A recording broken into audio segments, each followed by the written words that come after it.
Want to talk about that?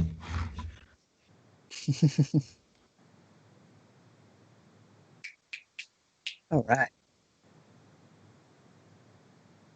Perfect. Muted. Okay. I don't know why, but the opening and closing card now are pulling the audio from my microphone, so I have it muted Mm. when I open the opening card, because that way they're not just hearing a weird one sided conversation of me chatting with people. Right. Can everyone hear all of I us hope so. okay? Star Junior or Dar Jr. I heard said myself and I yes. sound good. Okay. Yeah, I think it's Dar Junior, but I like Darger. Yeah, Darger. Darger. Darger sounds like a nice stout I dwarven was thinking fighter. barbarian, but yes. Sure. Okay, well that's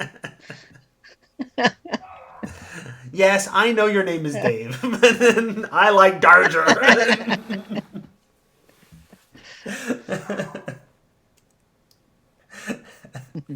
All right. And hopefully, I also have my audio recording software figured out. I almost went and bought new software, and then I found my old license key so I could get the old one going. I'm blocking my kitty. She's just out of Oh, camera. Just outside. let me talk for a minute and see if my audio syncs up. How am I now? Yeah.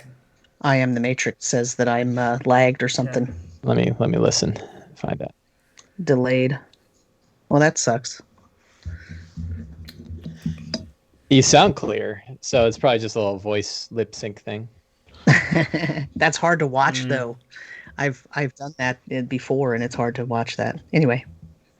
Whatever. I'm cool to keep going. I know Mike has to be out of Oh, here at that's 9, right. so I can go till 9:15. We can squeeze a few extra minutes out of them. Yeah. All right. So we'll keep moving regardless here. I never did get the actual stream to start for me, but I'm not going to eat up bandwidth trying. Anyway, let me hit record, and that is recording. You all say something so I can see if I have it set up. Yo. Yeah, I got that too. y'all say something. Perfect. All right.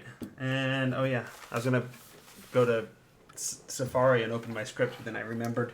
This is behind the DM screen. My script is There's these no scribbles on a legal pad. You have notes? I don't even have notes. I write the order. I'm gonna have you guys decide what I should talk about today. I always write the order that we're gonna talk. I don't know what. So I don't forget whose turn it is. And then whatever other little sponsors or whatever I need to mention in the middle. And then the rest of it is just me jotting down notes for my own game so I don't forget what the hell I did in the last month. So, all right. So, get the timer ready too. It is August 2020. This is behind the DM screen. We are 3 DMs helping each other out. That's the show intro. I assume I forgot something. I don't know. I'm all flustered tonight. Thank you to Skull Splitter Dice for running, allowing us to run a what are we calling it? A giveaway? Yeah, sure. Contest giveaway. I was gonna mention it after Mike or after you actually have your turn, but if you want to bring it up now, that's fine. Anyway, that was DM Sam Dillon over there, jumping in, and Hey, we're Sam. also here with Mike Shea as always. So we have the original crew together. Mike. So yeah, that's it. Now we start. We have 15 minutes on the clock, so each of us get to go. We can't go overly long, we always say, but in reality, we can't go overly long because Mike has to leave in an hour. So we gotta keep moving. And then we go over anyway. So There we go. And then Mike has to leave, and Sam and I just keep talking by the two of us. So. Oh man, that Mike.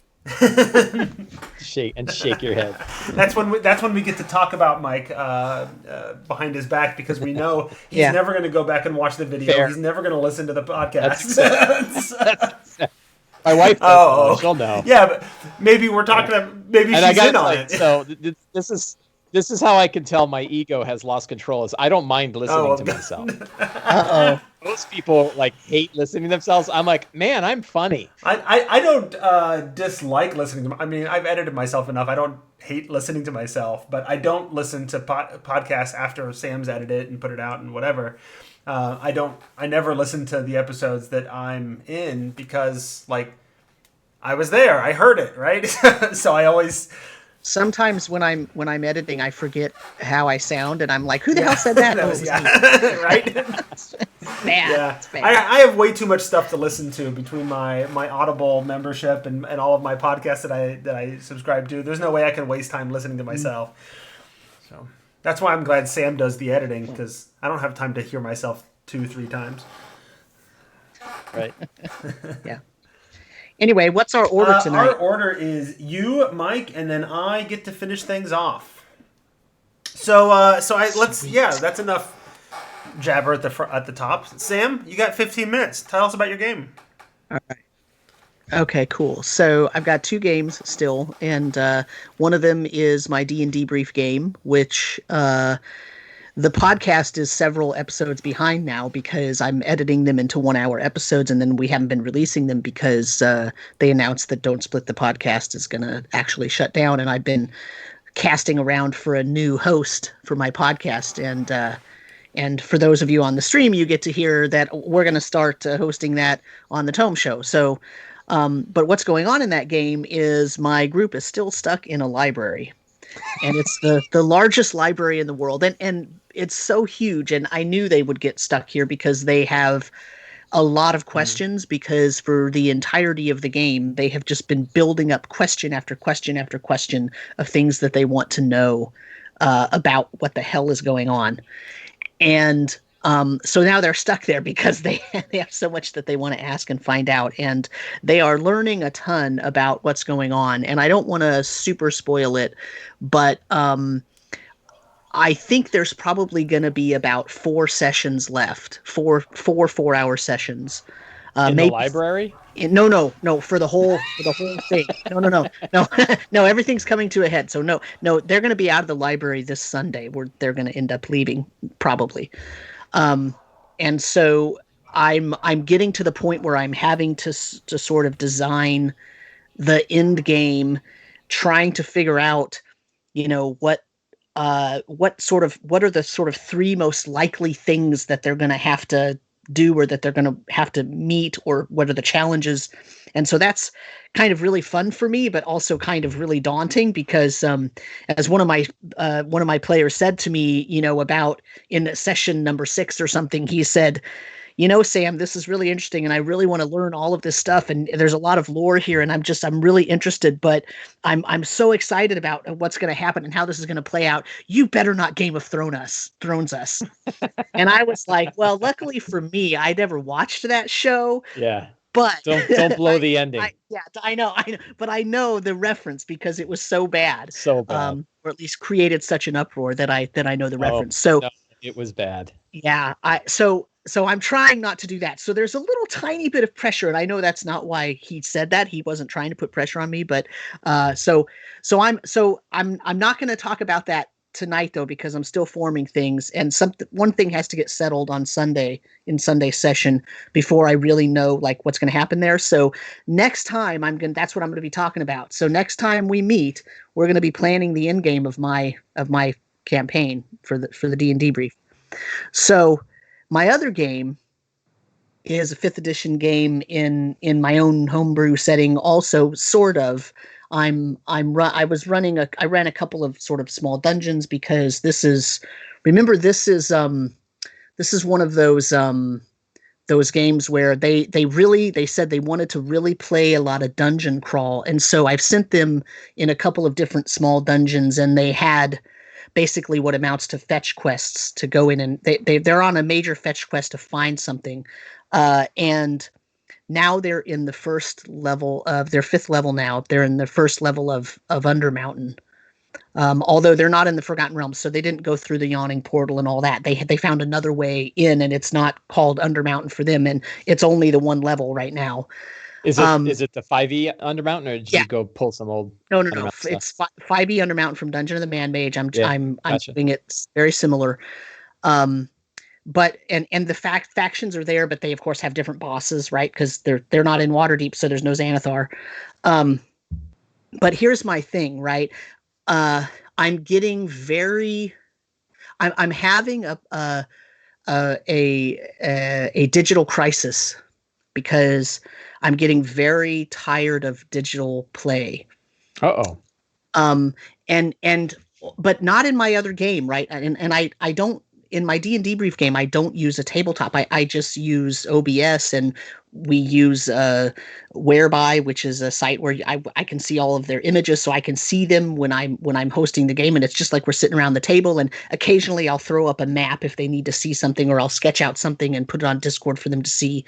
But it doesn't require like battle maps and all that stuff. But in my other game, I am doing battle maps. I'm using Fantasy Grounds, and I'm doing battle maps for this dungeon crawl, and for the last couple of little dungeon crawls. And I'm getting digital fatigue. And part of the reason is because, number one, technical difficulties. Because my two players, they're not super computer savvy, and anytime there is the anytime there's the slightest sort of issue with audio, or with them staying synced up with their Wi-Fi, because they're on Wi-Fi at their house, uh, and it blips out for a second, they get really frustrated, and that's totally understandable. I mean, that's not meant as a derogatory comment on them. That's what happens. It gets very frustrating, but I'm getting a little bit of digital burnout because of that. Because and I try to like be patient during the game and try to walk them through it. But the thing is, it interrupts the game. So we've tried different fixes and different technology based things to try to alleviate this problem a little bit. But it still has caused a little bit of an acceleration of the burnout for me. Um, and so I really miss I miss face to face. I miss the interaction. And because their computers are so laggy, I can't have them on the screen and see their facial expressions and all that when the game is going on. And that's, I think, Yeah. the part that's actually burning me out. I don't actually think it's the technical difficulties. I think that's masking the real issue. And the real issue is I can't see them when I'm running the game. And so much of what I do has a huge improv aspect, but to be able to really make that improv aspect work, I need the facial feedback and the body language from my players, especially with these two guys, because these are the kids, the teenagers that I play with, right? So they're very young, but they're very expressive, and when we're playing face to face and I hear their side conversations, I can sort of uh, address the issues that they're bringing up with each other in the game, right? And not necessarily like interrupt them and tell them something, but like just if they talk about something, I can make sure that thing um, happens in the game in a way that they can understand what was happening, if you know what I mean. Um, and I can't do that when I can't see their faces, and it's driving me crazy. And so for that reason, I feel like I'm having a lot of digital burnout. So my question is, what advice do you have for me? Because the thing is, I'm not going to see them face to face probably until next year. I really, I mean, like my college, we're doing like a very low level reopening. I'm not even going to be on campus except for like very few times. And most of my instruction is going to be online. Um, and that's already, I mean, like Jeff knows, that's like so hard to deal with, and all of that. And I can deal with all that, but that's, so to have technical difficulties in my fun time, it just makes it even worse. You know what I mean? So I think things are culminating in, I don't know what to do. I'm trying not to be super burnt out, but I don't know. How many total players do you have? Just two. Okay. Huh. So my first thing was like, if you had a lot of players, it'd be hard. My answer is I don't know. Right. I don't know how to handle that. I have video for a couple of my players, but most of my players, I don't have video. And I think having played with them for years in person has kind of helped me know, I probably have like a better sync, or at least I think I do, a better sync of like how they're doing with something, just by tone of voice and stuff like that. I think with my adult players, if we suddenly couldn't use video anymore, I would be okay because I know they're. First of all, I've always, for this particular group, I've always played online with them, so I sort of I know their pauses. I know their sort of their vocal mannerisms, if they're pausing because they're trying to figure out what to say, or if they're, you know what I mean. Like I'm a little more familiar with that. Whereas with these kids, I'm used to playing face to face with them, so it's hard to not have them. Yeah, it's also part of the conceit of that adult game that you debrief, you talk about the way things are going and what people are thinking and all that. So So I imagine you've built a culture there where they're pretty clear about those things, even if you can't see it on their faces. So yeah, I try to get more feedback.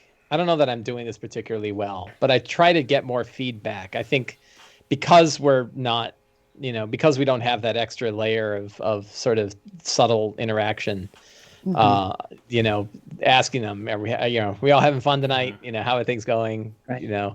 And so I think you probably have less of this problem than if you would if you had more players, but kind of checking in with people who have been quiet for a while. Mm-hmm. Are we missing anything? Or, go if what do you use for what tool are you using to talk to them? So I was using Discord. Okay. But for some reason the settings on their computers is not really amenable to, like, I don't know what kind of microphone they have, and I think however they have it set up, and I haven't been able to walk them through fixing that. You might normally I would just be at their house and I would say, you might ask them if they can use their phones instead of their I was going to suggest that. That's one of the things in my group Discord, we've done where a few people are having issues and they use their phone instead of their computer. Right. And I've got one guy who's got a terrible computer, and I don't think he's ever installed Discord on it. He just uses his phone all the time, and that works fine. His and phone I like that Discord, one because or yeah, that's right. So he uses his phone through Discord, and then when he rolls physical dice on the table, and you can hear him roll and then hear him curse. Right. That's nice. Yeah. And then I've got another friend where they've had a lot of trouble. They a lot of different trouble with both computers. So it's a couple, and they usually have two computers going because they want to be able. So they have one audio video system, but they have two machines so that they can have character sheets and stuff set up. And that's a little trickier. And they usually, a couple times now, they've kind of dropped in the middle of a session, or their audio will drop and we won't hear them, but they can hear us, in which case we hear them swearing a lot. And then, and the fallback is pull out your phone and connect on a phone, right? And they can put the phone on speaker, throw it on the table. Phones these days have really good mics, have really good noise cancellation. They know about handling echo. Right. So they're pretty good. As a fallback. And if they're on there for some reason, I don't know why this is, something about cable and whatever, but if they're on their phone's network, that usually is more stable than like a home Wi-Fi network. It's usually not as fast, but it's usually more stable, and it can at least do voice and stuff. Right. So those are now. The other problem though is you burn battery life, so they better be ready to plug in and right.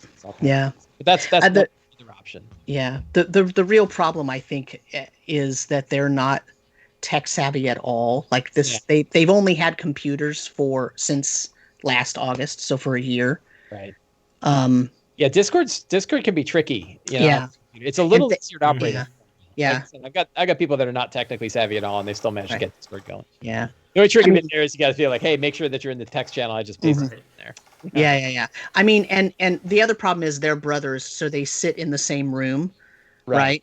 And so that has worked out actually in our favor a couple of times, because then one of them just turns off their audio altogether and they use the same audio. Yeah, so that I don't know if that helps, right? But that helps a little bit, except when they talk to each other, it doesn't. I don't always hear everything they say because it doesn't transmit both of them, right? So, and that's part of where I have an issue, right? Because they do a lot of table talking because they're trying. There's only the two players, and so they're trying to, work through like how this works in D&D and what about this character and what about this idea. And I need to hear that stuff because of the way that I improv relies on having heard that conversation amongst the players. So it's a thing, and I that's a good idea. I should tell them to put Discord on one of their phones and then they can use that. Yeah, or you could even have like 3 Discord devices, right? They could have both their computers, which they use for chatting and for all the text-based stuff. And then they have one phone that sits between them that's got Discord on audio and it's connected in. My group also started using with our online play using Discord for our video chat as well, and there were latency issues and all that kind of stuff that kind of what you're talking about, right? And so it might be worth exploring what the other options are, whether it's Zoom or Skype or whatever. Zoom or Hangouts or whatever. For whatever reason, those might just function better on their devices and whatever, just as an alternative, and you might discover that it solves some of those issues. So, yeah. Yeah, I mean, I've thought about trying Zoom because I know they use Zoom for their schooling because, of course, they're in high school and they ended up going on, off, they're in New York. So when my school shut down, their school shut down too. So that was, so it's just a thing, because the thing is, like, I've used lots of different virtual tabletops. I've used Roll20, I've used Fantasy Grounds, I've used D20 Pro, I've used Foundry, I've used, all these different kind of things. This group of people, these 2 people are the only 2 where I have a problem every single session. Like, often there's a couple, the first 2 sessions, it's a little problem, but everything kind of gets worked out, and then it's pretty stable the rest of the time. But every single game, we have an issue. So if you're an audience member out there and you are experiencing this, just know that you're not alone. And I'm very tech savvy. In fact, everything they have on their computers, it's because I installed it and I set up all their passwords the way they wanted and all that, because their parents are not tech savvy at all either. And their mom is my coworker, so I'm we're friends and whatnot, and so I do all of their tech support basically, and it's still like it's the one thing that has not settled out is how we can access this game consistently. So it's very frustrating to me. Well, I bet it would be worth having a Tome show about like 3 months with online play. That, like, now that, there's some of us, like I was talking about the fact I never had played regularly online. Right. And then all of a sudden every game I ever played is online. And like yesterday my group was like, did we start this campaign in person? And I'm like, I can't remember. I have no idea. This is a conversation that I had early on in this process, and I'm like, well, we kind of missed the boat on that one. Everybody's got it figured out by now. But of course, I didn't anticipate we'd still be doing it, 3 years of experience, or 3 months of experience, right? I've got 50 games that I've played online now, of 40-ish games, and like there's something about having just recently learned it, but having done it enough to really get over some of the big hurdles. I think it'd be some interesting stuff there. No, I think you're right. I think there's, in fact, when this is all over with, we could probably do a masterclass on the subject,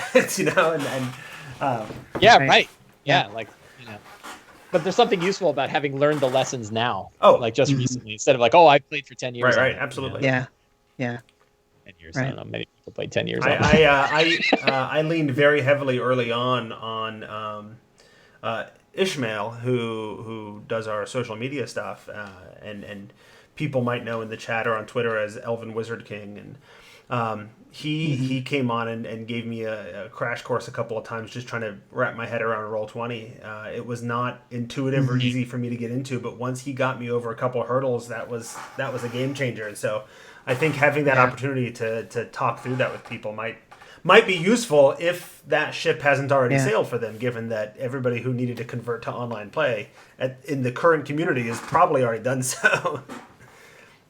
Right. Well, what's funny is, I've been playing online since back in the 4th edition days. Like, in fact, that's how I met Newbie DM. I don't know if you guys remember, but way back in 2009 or 2010 or one of those, I was running a game with Map Tools, and Newbie DM was in my game. That's awesome. And that's how we met on Twitter, but then he's like, oh yeah, and so he was, and so that was a real big community builder for me, because at the time I didn't have a face-to-face group. I had just moved and all that. And so that sort of built things. So I've been playing online. That's how I've used so many virtual tabletops, because I've been playing for a long time online, but I still prefer face to face. But now we're kind of forced into it because of the pandemic, and I think it's bringing up different problems in a way, because so many people are doing it. And so there's kind of this progression of things are better and better and better. And, like, I'm not trying to dog on virtual play. Like, hey, look, if I didn't have this ability, I wouldn't be getting to play at all. And that sucks, right? Right. So like not playing. Playing is better than not playing. Right. Exactly. Right. So anyway, but my time was up a long time ago. So your time was up, and we need to make sure that Mike gets to his pudding or ice cream or whatever he's got scheduled at 9:15. It's actually a cupcake waiting for him. 9:15. That's important to get to. Okay. So in that case, we're gonna let Sam's time wrap up here, and as Sam mentioned in the opening, there is a contest going on. Skull Splitter Dice for a 4-month period. So the last 2 months and this month and next month has sponsored a contest on the show, and so. We've been using that as an opportunity to point people towards some of the various ways you can interact with us and the Tome Show community. This month, if you want to be entered in the Skull Splitter Dice contest and win, this month's contest bundle was particularly good. There's like several sets of metal dice in there and a tray and all kinds of cool stuff in there. They keep throwing some really great bundles at us. So if you want to be part of that, you should totally join the Tome Show Discord, because that's how you enter and win this time around. For those of you... Oh, I don't know what that is. I was going to put a link in the chat, but I don't know what... That's not the link I thought I copied and pasted. Did it shorten it automatically? Uh-oh. That looks like a Twitch... That's a Twitter. Did it just auto-shorten it? Should I click it? If I click it, am I going to get a virus? It's the right one. It went to the Tome Show link. Yeah, Skull Splitter. So I just wanted, I think it auto-shortened for me. So go to that link, and it'll give you the links to all the stuff in the bundle. It'll tell you how to join the Discord and be a winner. So we also want to thank people for supporting the show in other ways, but we're going to get to those after Mike talks. So Mike, you have 15 minutes on the clock. Or you will in a moment. So start talking now, and you can get some extra time. What do you want? I have 3 different games I can talk about. I can talk about my 2 Eberron games and how they have split in different directions, which is kind of interesting. I can talk about. I Am the Matrix voted for Descent. I know, yeah. So that's 1 vote. I can talk about my one-on-one game with my wife that we've been playing, or I can talk about my Descent into Avernus game. Which one do you 2 guys want? So, I think last time we chatted, you mostly talked about Eberron. I thought so, but we got into a big Avernus. We did, but I think that was before the actual recording. I don't remember now. Yeah. Which do you want to hear? I guess I wouldn't mind hearing about the Eberron one, since that's kind of what we've heard about before. Sam, what do you think? I like the Eberron stuff because I'm not super familiar with Eberron, and so it's always interesting. Eberron it is. So I am running. Sorry, I am the Matrix. Yeah, it's all right. I'll talk about that. Maybe we'll sneak in a little. The truth is, I really don't have a whole lot to say about Avernus. So, but I am running it tomorrow night. So I'm running 2 Eberron games, my Wednesday game and my Sunday game. I am homebrewing the campaign, the adventure, setting it in Eberron. And one thing that is keeping me from going insane. So I was interested in what Sam said about like how to build that ending and people like don't you Game of Thrones this thing. And I thought about like, boy, one thing that's happened to me, I think I've talked about it here too, that my imposter syndrome is really kicking in high when I'm building my own campaigns. Like, I just don't feel like anything is real. And like when I come up with an adventure, it's like, it's not nearly as solid as a real adventure, right? Like one that somebody wrote and play tested and stuff. And instead I'm just making things up. But I also like the flow of the story. I've been enjoying where it's been going. I've got one of the better villains that I've ever made. And the thing that has not driven me, one thing that has helped me not go insane is that it's basically the same story and same major drives and same major characters with two different groups taking different directions. And the interesting thing Isn't that how all there your is that campaigns go? Because you all usually run the same campaign except in two groups. the difference is, yes. I usually run the same campaign for two groups. I plan to continue to do that because it makes it much more. It's very easy to run two weekly groups when they're doing the same adventure, but they do fork. And so, like in my Ghost of Saltmarsh one, we had the whole thing about one group released the vampire, one didn't, and that made a massive difference. So in this one, there was a bit where I have a main villain. His name is Leto Skal. He is trying to acquire all of the components needed to build the Weapon of Mourning, or a new Weapon of Mourning, which is like this devastating weapon of mass destruction. And he has been working a bunch of angles. So he's been working this group of, like, they're kind of like the equivalent of the Skulls, the Aurum, they're called. They're like a rich person's not so secret society. He's been working the monstrous criminal organization known as the Dask. And their leaders, which are these three hags that run this group called the Droam. He worked the characters for a little bit, but really he's on his own, right? He's like Belloc and Raiders of the Lost Ark. Like, the Nazis are like a pathway. They're not, I don't work for them. We both happen to be aiming in the same direction. So the interesting thing is that in one group, they killed like Belloc's right hand, who was a Lamia named Valentine. And the other group didn't kill her. And actually, there's one major fork in the story, which is in one group, she's immortal. And in the other group, she's not. Like, I don't want to rob one group of having killed her because they just won't dig it if she comes back. But the other group, they tried to interrogate her, and she wasn't having any of the interrogation. They're like, we're going to throw you out of the door of this airship. And she's like, I don't care. And they did. Well, the reason why she doesn't care is that she's immortal. Her body will break apart and then reform at the ruin where she was cursed. Right. And that's her, that's her lot to bear, is that she will be continually reborn at the lair that she was supposed to inhabit for her whole life, which happened to be moved brick by brick by Leto Skal into Sharn. So normally she'd be in some ruin out in the middle of the jungles of Zendrek, but now she actually reincarnates back in Sharn, which I think is fun. So in one group, they had a massive airship battle, and it was awesome. Like, they flew their airship, they smashed into the side of Leto Skal's airship, which is much bigger. It's like a flying aircraft carrier, and they smashed into it, and they like got on board, and there's like 30 Jackal-wares, and they had to fight 30 Jackal-wares all in one big fight. And they had to deal with, Valentine, who is charming characters and doing all, because she's a Lamia and doing those stuff. And they hunted down Leto Skal. And at the last session, they got into the vault inside his airship, where he has a Eberron crystal that's like 6 tons, right? It's this huge Eberron crystal, and it's his catalyst for the Weapon of Mourning. And they blew a hole at the bottom of it and had the crystal just fall out the bottom of the ship. And he looks at them and he's like, "What did you do?" Right? Like, are you kidding me? And then they're like, "We kind of don't know what we did." And I'm like, "Next session, everyone make con saves. Like, let's see which of you wake up on the mountainside, smashed to death, smashed against the mountainside, and then wake up and look around and see the ruins of the airship and a crater that's like a half a mile big, and so I kind of like reset the game at that point, where now they're like off in the mountains, no airship, they've got nothing, they're 1,000 miles from Sharn.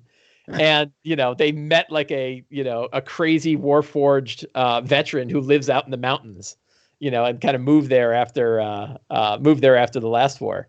So that was one group. The other group found out that Leto Skal was leaving, and he set a trap for them and said that he had a group he was working with, the Emerald Claw, another group he's been manipulating, to blow up part of Sharn. So the characters had a choice of chasing Leto Skal before he gets out of Sharn, or saving the city. And they're like, well, we got to save the city. So they went and they stopped the Emerald Claw. They stopped them from blowing up the city, and Leto got away. So for them, like, Leto's gone, right? The ship got away. There's no chase. They have their own airship now.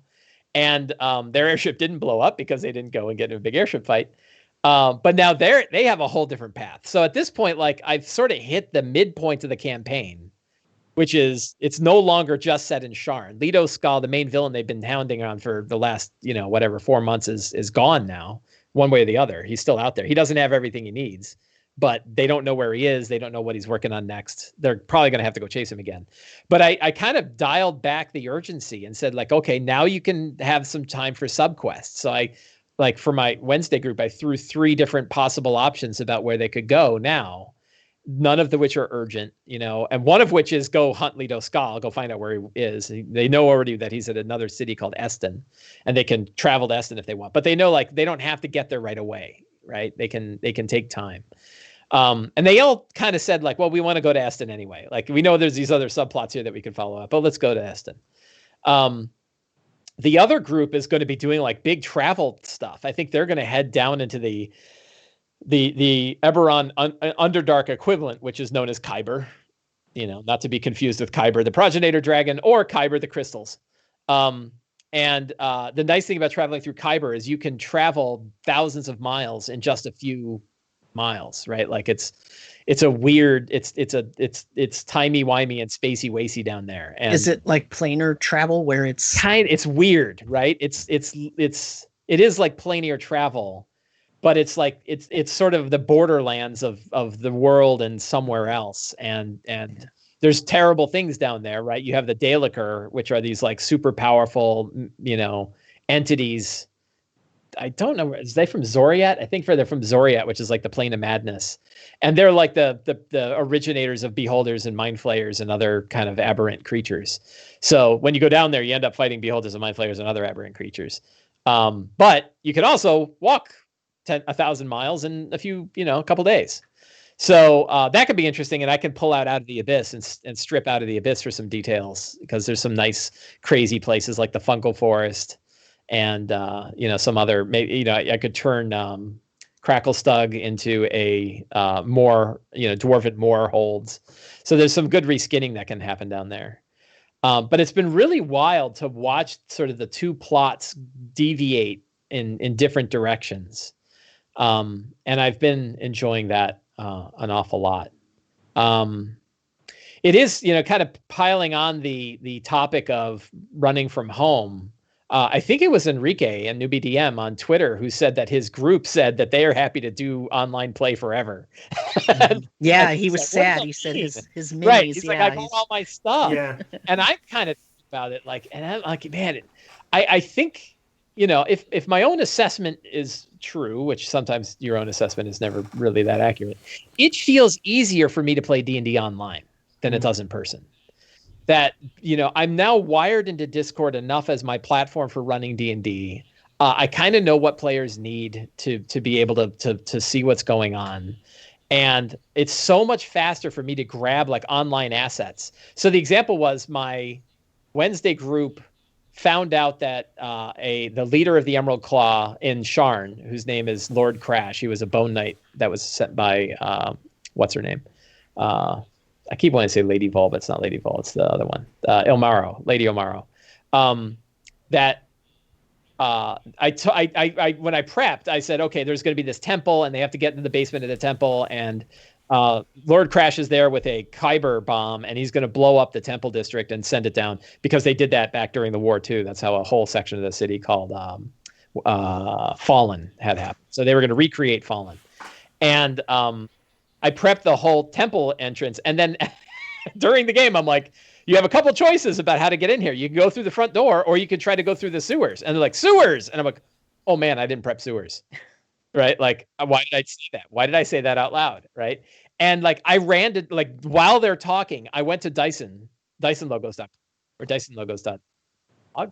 And I went to the maps, and I'm like, first map that looks like sewers, I'm grabbing that thing. And I took all the encounters that I had in the temple and shifted them over to the sewers, and it worked flawlessly. And it was a blast, right? It was like, I was so easy for me to improv stuff and improv interesting. Like, they met thieves who were trying to rob the temple the same time that the Emerald Claw went through, and the thieves are, all beat up, and they had a chance to kind of deal with them. And, there was like weird stuff down there, like the discards of the temple that were thrown down there when they were building it. So all kinds of interesting stuff that I was able to kind of improv that like I don't think I'd have been able to improv like that at the table, right? Like I think in person I wouldn't have had the same kind of setup. So that's been pretty like that. I don't know how I feel about that, right? Like I think that probably one of my games will most certainly go back to in person. Hopefully, probably the same thing like next year sometime. I kind of hope we can go back to the game shop and play again, but that's also kind of a pain in the ass, and people have to drive like 30, 45 minutes, and that whole group moved to online, and we seem to be doing just fine there. So, and then I've got another group where we're all over the DC area, and driving the DC area sucks. So certainly stay online because we've been playing. We used to be once every other month, and now we're doing it once every other week. So that has been a lot.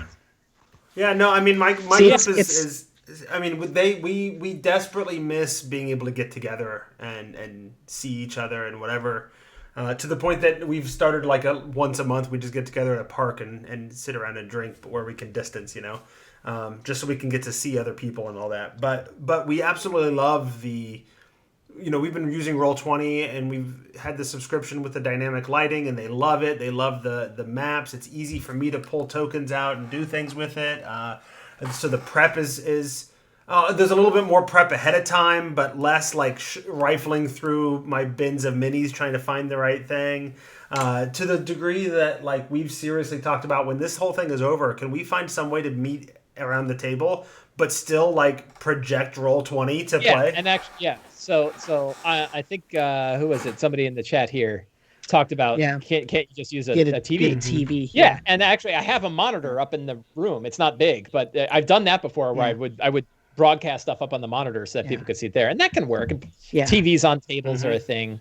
I've done that too. It's funny that you talked about like the improbability of when they're chatting about what they want to do, you can just go online and pull the map, pull a new map and like my kit that I carry from when I go DM, because I never DM at my house. My kit has a roll up vinyl mat and a bunch of sort of generic tokens, so to speak, so that if they make a weird decision that I wasn't expecting, I can do that type of improv in person.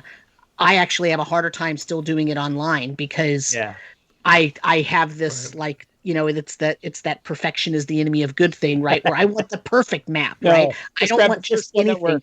You have to just pull whatever works, and you have to learn that's what you're doing. Right. So like, I did the same thing, right? And not to advertise my own books, but in the Lazy Dungeon Master Workbook, which I happen to have right here, available for $5 on DriveThruRPG, has 10 maps in it that were built specifically to be used for improv play, that are of 10 different types of locations that are really used often. And I've improved with this all the time. So yeah, that's true. Like it's not quite the matter. I don't know. There's something that feels more seamless when I'm doing it online. Can I offer a hot take? Can we get into a big old scrape? Sure. You're the one that's got to go. So yeah. Yeah. Do it. I know, and I've got like one. I know your time's up. Go ahead. Oh crap! I don't dig Roll20. Sure. Like, so we had Gen Con online this past weekend, and 3 of the 4 tables used Roll20, Discord for chat and Roll20 for VTT, and man, like, and it's not that I haven't used it, right? Like I've used it. I've run games with it. I haven't run a lot of games with it, but trying to troubleshoot it, talking about DM Samuel and like the technical difficulties, you sort of have this, like, if you have 4 people, you have 8 paths of communication you have to make sure work, right? It's like, can I hear them all and can they hear everyone else? And it's this network, and like anything can screw up either way, right? The microphone could go bad, the headphones. Then you add Roll20 into it, and now you've got a whole other pathway of things that don't work. And it's like, the number of times that I've had something not work and be in Roll20, and we'll not argue about it, but like there'll be this back and forth conversation, only to realize it was like a setting wasn't set. And it wasn't that there was a bug or that my thing was screwed up. It was they didn't actually assign me permissions for the character sheet. And it made me want to blow my brains out. It was like, it took 45 minutes out of a 4-hour game before we could start. Yeah, no. Roll20 has some serious limitations. I have found that, and I mentioned this in the chat earlier because there's some conversation going on about it. I found that the combination of D&D Beyond, Roll20, and an extension called Beyond 20 Beyond 20. is a game changer. And you know, you talk about having issues with the character sheet in Roll20. I'm like, I don't know what you're talking about. I've never used the character sheet in Roll20. Right. And in fairness, two of those 3 games were Zweihander. They weren't 5e. So but we did use and yeah. So we were playing a Margrave game, a Tales of the Old Margrave game was one of them, and we used Roll20 and Beyond 20 for that. And yeah, that was Beyond 20. But like that's kind of the point, though, right? That we need this third-party plugin to Chrome to connect. Beyond with Roll20. Yeah, the game that I play, the game that I play in is played on Roll20. I'm not the GM, and they use the integrated 5e character sheet, and we don't use Beyond 20. Yeah, and it works fine. Like good. Their setup, they run my DM runs a lot of games, and so their setup is like perfect. And there's never we never have a problem. They've honed their setup. But for me, like Roll20 is an issue because of the browserness of it, and anything with dynamic lighting just hogs all of my bandwidth. Yeah. And so I use Fantasy Grounds because I can forward the port. And since I forwarded the port, the player's signal comes right into the correct, as long as it's set up right, the correct port, and no problem, right? And so as long as you have like is your MCSE certified network engineer. No. I mean, you look. It doesn't. It takes almost nothing to forward a port. Okay? I mean, and Fantasy Grounds, they don't have to know anything about it. They just have to know the password, and it'll forward the port to my computer. Mm-hmm. So that also really helps when because my wife works from home. So if she's on a conference call or something, I'm not disrupting her because I'm not sucking up so much of the bandwidth. But with Roll20, it's like forget it. We can't. And I'm not knocking Roll20. It has a lot of really good integrated things that are really cool. I have a pro account, so I have access to all of the new developer tools and all that stuff. I don't use any of it because it's just not my preferred thing. But I can understand why it would be some. And I get it. Like, and I'm my hot take is like I know I'm in the minority because I know a lot of people use Roll20 and they love it. And I don't. Again, if you're playing D&D online, you're playing, and that's playing is better than not playing no matter what. Yeah, no, and I'm no. But itself, like having gone back and forth, I'm so much faster, and my improv ability is so much easier when I'm just able to do everything on one platform. And Discord's not perfect, but like grabbing screenshots of maps is easy. I'm no advocate for Roll20. I'm not. I don't have anything to compare it to. I've never done Fantasy Grounds or anything else. But as basis of the game, who we know is a friend of the show, Jeremiah, host of the Monster Ecologist,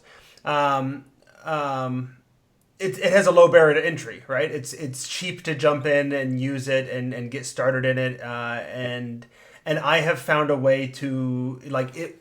It works pretty seamlessly with my workflow. And that's all it needs to do. I can't say it's better or worse than anything else. I can't say if it's the ideal, but I can say that there are elements of it that my group really likes. And there are parts of it where we kind of wish we were face-to-face and able to see each other again. So. Yeah, and I know, right? I certainly have players who are playing with other groups that have Roll20, and I think they miss it when I don't use it. Right, they feel like they don't have as much control over because I use my text-based battle map, which I'm a huge fan of. It's really easy to keep track of like where characters are, and I do it all in text chat, right? and they're like, I have a whole article. My whole article on Sly Flourish is about how to do text-based. I'm imagining it's like ASCII, and you've got a little, but it's not a grid. It's one dimension, so it looks like Final Fantasy. I'll paste one into the chat. But yeah, I'm done. Anyway. Well, and I can talk about how smooth it's been using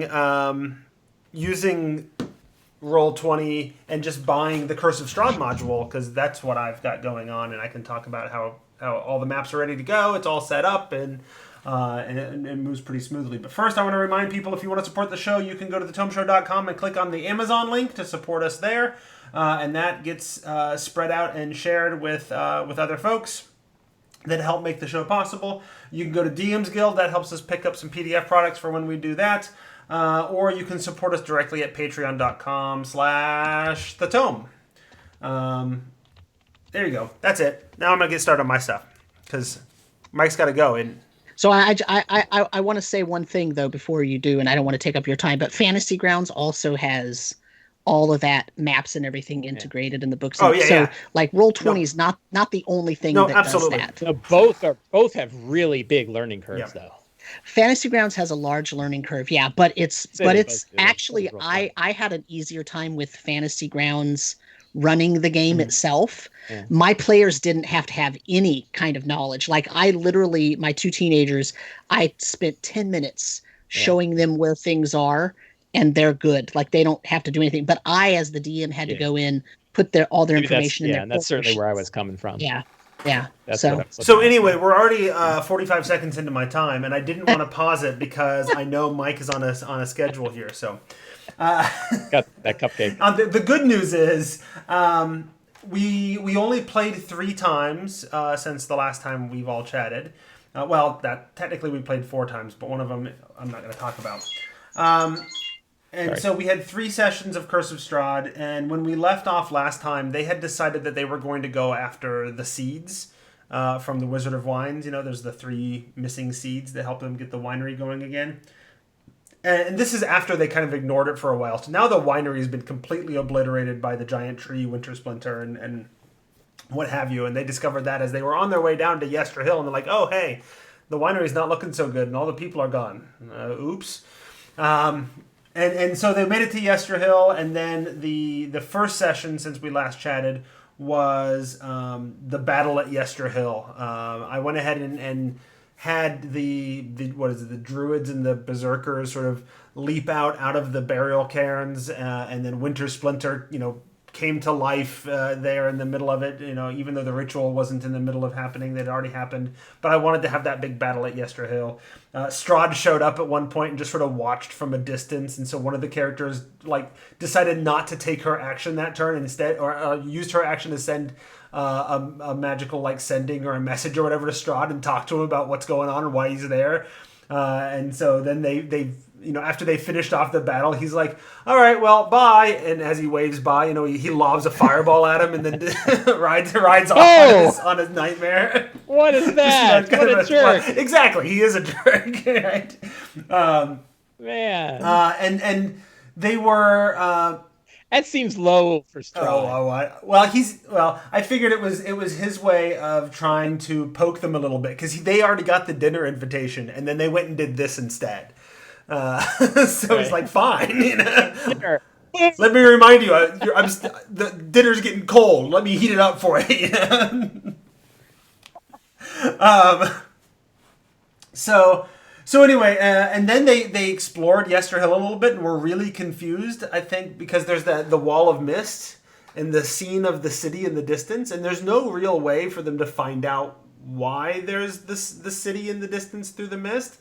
It's described as it's basically there to torture Strahd. That's his hometown, right? But it's not really there. It's just an illusion, and he comes and sort of stares at it sometimes or whatever. But there's no way for the players to find that out. So they're like, oh, there's a city there. Maybe we can get there. That looks like a decent-sized city. Maybe we can get some help or whatever.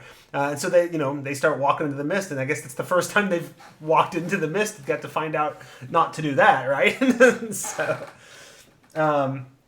So that happened, and then they took a shortcut across the woods because their map seemed to indicate they could get to another faster trail that way to get back to Vallaki. And they did, and I threw an extra encounter at them for going through the dangers of wandering through this Valach woods. Then they decided to go after the next seed, which is in Berez. Supposedly being held by Baba Lysaga. That was super fun, actually. We spent a whole encounter of them exploring the ruins of Berez, and then they find the hut of Baba Lysaga, and one of the characters is like, I need to go talk to this woman. Clearly there's something weird going on with her. They got the warning from the one woman across the river, the Were-Raven, although I don't know that they know she's a Were-Raven. They talk to her, and she gives the warning, this is the most ancient creature in all of Barovia, watch out. That's her intent, to be the level barrier of make sure you're powerful enough before you go wandering into Berez. And they went, don't worry about us. We got this, right? Typical adventurers. Oh, we've run into challenging things before that people warned us about. It always works out fine. We always take care of business, right? So they had this great role-playing encounter. There was this opportunity for exposition with her. The whole idea of her sitting there with her own baby version of Strahd that she's rocking, and they're like, wait a minute, how is baby Strahd here but grown-up Strahd is there? And they came up with some convoluted thing that when he's destroyed, he doesn't actually like get reincarnated. There's just a constant cycle of Strahds growing up and whatever. Until one of them finally figured out it was an illusion, right? And I got to sing "Baby Strahd," do do do do do do. That was a good time.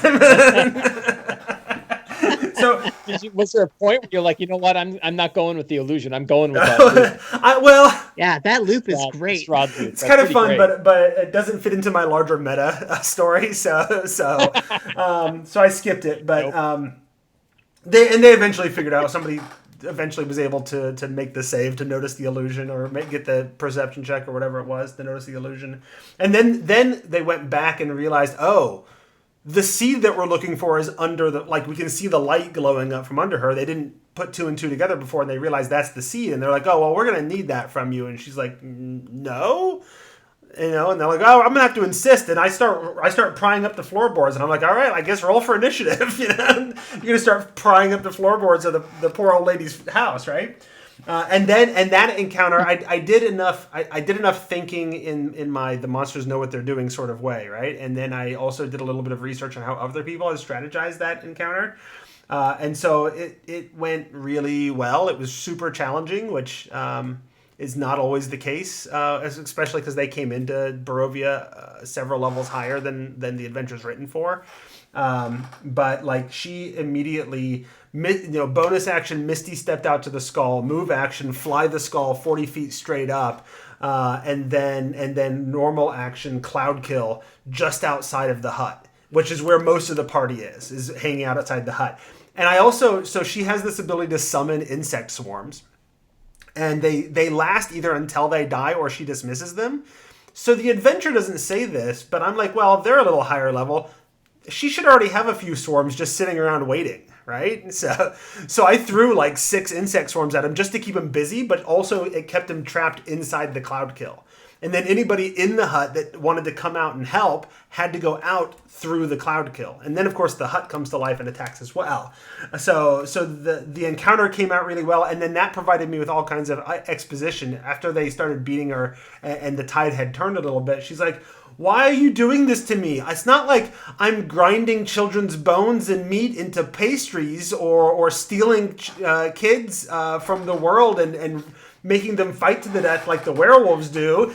So she's suddenly she's like, I'm just here with my baby Strahd. Why are you doing this, right? And so suddenly they got a little clues to some of the other horrible things going on that otherwise they may not have picked up on as well. And now they're like, oh, wait, what? Look, we got to kill you, but then there's some other stuff we got to look into. What is going on with the pastries and the werewolves, right? So that was fantastic. And then they once again decided to skip following the trail all the way around, because you could see from the trail going to and from Berez, you can see Argon Vostholt up on the cliff, right? Well, I've got a couple of ASMR and somebody with the ability to cast fly, so they just flew to the top, lowered a rope, and climbed straight up the cliff instead of going around the path. And so we played some of the lower level of Argon Vostholt as well. And that's where we left off from the last time. I also mentioned last time that I've been playing Descent into Avernus with my kids. But we've only played once since the last time we talked, because my oldest has been doing 3 hours of German camp online every day for the last 4 weeks. So, wow. So we haven't played a lot because he's been busy doing that. Although when we did play, it got real rough and somebody was going to have to die, so I made sure it was my DM PC that died. So, how far are you into it? They've just cleared out the Dungeon of the Dead 3. So, yeah. Okay. So anyway, so that's what's happened in my game, and I actually have more questions than anything at this point. Although I've already used up 2/3 of my time. I guess my first question is, twice in 2 sessions, they've decided to skip the trails and just wander through these incredibly dangerous woods or climb up the cliff or whatever. And I'm wondering if how you feel about that. Like, is that okay, or do I need to make that more dangerous and make it clear to them like there's a reason there are paths and you don't wander from it? Yeah, I think that so one of the things that I enjoyed about running Curse of Strahd was the idea that there are areas that are, civilized, i.e. Strahd's in control of them, and areas that he's sort of left out of control. And I always had it where, like, south of the main, there's like that main river and there's that bridge, and everything south of that bridge was outside of his control. He never went down there, and it was completely wild, and there was really terrible things down there. And I think having that in the woods too is kind of nice, where like there's wild things in the woods that are out of even his, he kind of, in my game, he wanted the characters to kind of shake things up just because he gets bored. But if they go into the woods, he's like, well, you're on your own in there, right? Like, you're not going to get the blessing of my fireball if you head off into those. So I think, like, it's an opportunity to introduce, like, the werewolves. Like, if you wanted to have a whole fun werewolf side of it, there's those werewolf caves, and you could have a bunch of feral werewolves running around in the woods, and they could run into that. I think finding, like, interesting old monuments, old pieces of old Barovia, and I would probably, like, anytime they're traveling between two places and they're going through the woods, I would probably have them run into one interesting place with some kind of cool bit of old lore, and then run into some nasty, shadows, or like, the what are some of the undead that he doesn't control? Right. Maybe the Lich from the Amber Temple. Maybe he has agents that are out there, that are not under the control. And then the characters can kind of learn things like, oh, Strahd doesn't really control all this place, or parts of that was going to be the thing that I said, that the value in having them run into sort of these really dangerous areas rather than just skip through them is that they learn that while Strahd is the villain, he's actually keeping a civilized area civilized in a way, right? In his way, right. Right. And so how they deal with that could be an interesting sort of moral question or social question or what have you, depending on how they end up approaching that. But at least it opens up that possibility where maybe when they interact with him, they have a little more understanding of how he's maintaining control over his domain, or not, as the case may be. Yeah, it's sort of like if you remember in Tomb of Annihilation, you could sort of hack the dungeon by getting into the parts of the dungeon that were not right. You could go down the middle stairway, right? Yeah, but you could also go through those weird secret doors and end up with the guy who's actually keeping the dungeon working, right? And the same could be true in Curse of Strahd, that, like, who are the people that are keeping, what are the parts, the machinations of Barovia that aren't on the surface? So maybe there's like a group of Vistani that aren't either allied with Strahd or allied with Madame Eva. They're like their own, right? And they've managed to live in the backwoods and keep quiet and not take the main roads. And it's a whole separate group, right? And they're at war with the werewolves who are trying to take over the woods too. Neither group has any chance of going up against Strahd, but both of them are kind of going against each other. Lots of little interesting bits, but that's sort of like, can they hack Barovia by staying out of the light? That's part of the what I think I'm really taking, one of the big takeaways that I'm hearing is I need to come up with, like, all I had ready to go was my list of random encounters that I had prepared, which is more than just what's in the book, but aren't nearly difficult enough to dissuade them from just wandering through the woods and recognizing that there's a savagery and a danger of doing so, and pointing out the civilization that Strahd has brought to the other regions. So I think that's a good idea. I had one other question real fast before my time runs out and before Mike has to run. The Strahd dinner thing, like, they had higher priorities when I first gave the dinner. So they're like, well, I know he wants us to meet, but we're not quite sure, and I want to go do something else and whatever. So I made it clear that the invitation would wait a day or two if it needed to, right?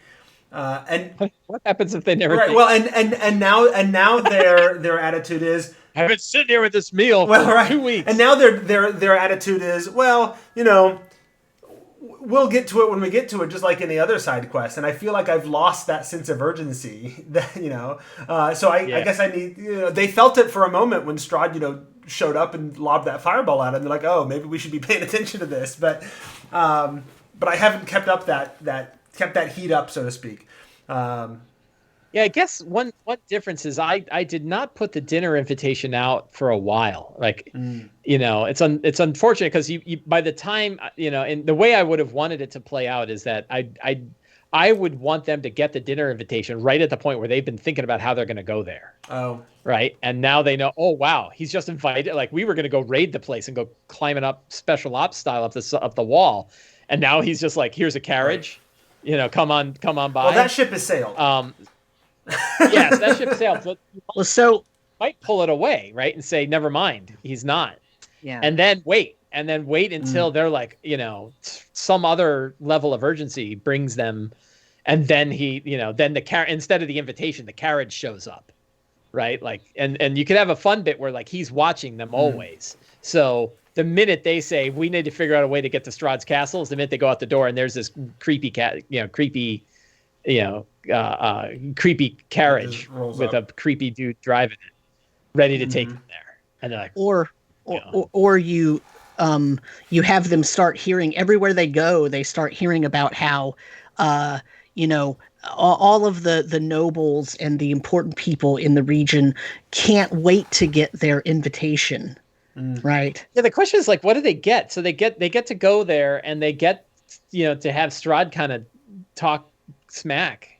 Right, but I guess don't really gain anything from the but where I'm going is though that the people that are in his domain, it's an honor to be invited, right? And so for them, it's like showing how they have gravitas in Barovia, because Strahd himself sent a carriage for them, and so when they start hearing these other people that have gotten this invitation and have taken Strahd up on this invitation, but it's hush hush what happens when you're there, but it just shows that then they might start thinking, well, wait, didn't we get an invitation? Or Sorry. And right, so too it late. actually You blew it.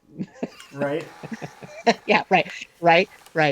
Yeah, So, no, and I have. I guess what I'm saying is make it enticing in a way that is more devious than just making the carriage show up. Like, make them suddenly actually want to pay attention to that, but not just by attacking them or whatever. Like, have it shown in a collateral way or in an indirect way how it's important for them to suddenly pay attention to that invitation now. Yeah, I'll have to think about how I can do that. I guess the drive of the adventure is in two areas, right? And one area is that it's possible that one of the three things that they need to acquire is in the castle, and they have to go there and get it. Hopefully, they already have all the things, right? Yeah. They already have. So what are they just like, hey, let's wander the countryside and collect loot? They're What's driving their well, right now motivation what's driving. We're good. We don't want to leave. They the forest. desperately hate Strahd and want to see him destroyed, but right now they're working some side quests of like the seeds and all that kind of stuff. They've recently learned that the third seed is somewhere in the Margrave, which I've incorporated into my Barovia. So yeah, so he could turn up. What level are they? They just hit 8. So they're in Strahd territory. Yeah. So this might be the point. Like in my running, there's a part of the adventure where he is interested to see how they shake things up, and then there's a part where he's like, I think I set fire to my own forest, right? And where I'm these guys might actually be able to stop my plans, and then he goes hostile, right? Well, and maybe the dinner party's over, right? And now they're just getting onslaught attacks by vampire. Adventurers. I've been pretty eager to. One of the things I intend on doing at the dinner party is have Strahd just basically lay it out for him. Like, look, here's the deal. I don't want to be here. You don't want me to be here. Right. I am willing to make one of you in charge. Like, be my replacement. You can take over. You're in charge of Barovia. Run it however you want. Be nice to the people. Whatever. It'll be great for you. All I want. is you to take over for me and Irina. So, What's is saving all of the So- people of the valley worth giving up this one girl? Yeah, what if he brought the dinner party to them and like they're camping one night, taking their long And he rest, just shows up. and they're all and they're all cooking marshmallows and wieners in the fire, and they look like there's too many wieners in the fire, and they're like, oh, strong, and he's like sitting there roasting a weenie, and and he's like, hey, I wanted to have a chat, right? That might work. So that he could have that conversation with them, and say like, here's the deal: you either do this or I'm going to kill you, Okay. right? And then if they're like, we'll go with option B, then he disappears and like 8 vampire spawns show up. And they're like, oh my God. Okay, good. I have a few options, a few ideas on the table now, but we are past Mike's bedtime. So I'm going to go ahead and wrap things up here. My time actually ran out, and then you decided to keep answering my question, which is great. I don't mind. I want to let people know, if you want to watch the show, we do stream our recording live. It is twitch.tv/tomeshow. In fact, you'll want to make sure you are following us on Twitch come next month for the Skull Splitter contest. You can also find us on Discord, Twitter, Facebook, YouTube. Those are all places you can come and hang out and interact with the Tome Show and its community, and it's lots of fun. So I promise that every now and then Mike's cat will apparently make an appearance in one of those places. So, and that's it. That's our episode. Sometimes he'll short out my microphone. That's behind the DM screen for August of 2020, and I think we're done now. Say goodnight, guys. Hi, guys. All right, recording's over. I know, Mike, you need to get to that cupcake. Yeah, thank you very much. So, good fun. chat. Good Thanks for conversation. joining us. I'm glad that the new computer seems to be properly set up and we're ready great. to go. So, It worked really well. alrighty, say goodbye to the chat. Bye, Hey. chat. Thank you for being Bye, there.